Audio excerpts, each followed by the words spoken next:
False memories, when reality rewrites itself. Have you ever remembered something so vividly, so perfectly? The sound of a voice, the color of a shirt, the exact words spoken on a warm electric night, only to be told it never happened? Not that way. Not at all. You're left blinking, adrift. If your memory is that clear, how can it be wrong? And if it is wrong, then what else is? What if memory is not a record, but a render?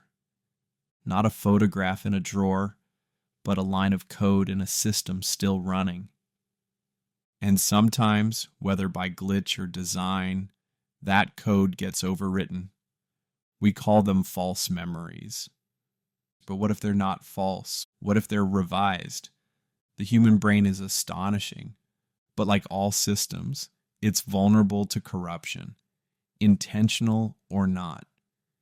In digital architecture, corrupted data often results in glitches, flickers, freezes, anomalies. What if your brain, too, sometimes encounters those faults? What if your memories, the ones you trust most, are the product of failed updates or background patches? Not errors in recall, but reboots in your version of reality. Think about how often you update your phone. A tweak here, a fix there, sometimes invisible, sometimes disruptive. Now imagine your mind works the same way, constantly adjusting, reorganizing, rewriting. But what happens when something goes wrong? What if that update doesn't just refine your memory? What if it replaces it? Suddenly, you recall a conversation that never happened, a trip that didn't occur, a person you swear wore red who was never even there. And the worst part, it feels real, because to you it was. Now expand the frame. In complex simulations, glitches often emerge when inconsistencies appear.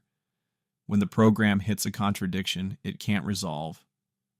The solution? A patch. Not a fix in logic, but in perception. Reconfigure the memory, adjust the timeline, replace the experience. Maybe these aren't mistakes. Maybe they're features built into a system designed not only to run, but to maintain continuity. A simulation that prioritizes narrative stability over factual consistency. And if your version of reality strays too far from the collective build, the system corrects it, silently, efficiently. You remember something differently. But everyone else remembers the same. They don't notice the patch. But you do. It's disorienting, alienating. You begin to question everything, your memory, your mind, your sanity. And beneath that, your reality. What if these false memories aren't random? What if they're targeted rewrites, corrections made to align your internal perception with the larger simulation? Or worse, what if they're security protocols triggered to hide something? A truth you weren't meant to retain, a version of events that was deleted or never meant to be seen. And here's the sci-fi twist.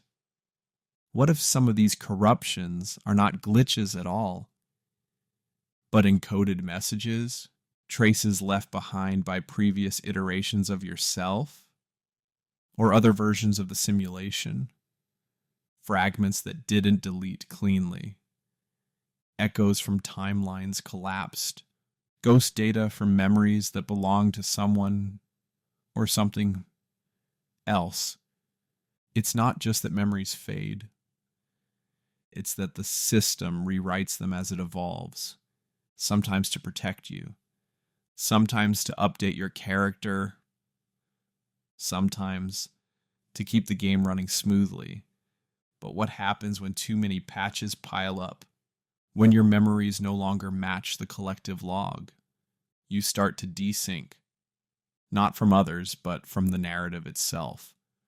You glimpse the scaffolding beneath the stage, the wireframe beneath the render, and you realize you're not just remembering, you're being remembered by a system that edits you in real time. So the next time you recall something no one else does, don't dismiss it. Don't assume you're broken. Ask yourself, is this a glitch, a patch, a reconfiguration? Or is it something deeper, a whisper from a prior build, a warning from beneath the code, a crack in the consensus, letting the real architecture show? Because if memory can be rewritten, then so can truth. And if reality is software, then maybe forgetting isn't a failure. Maybe it's protocol.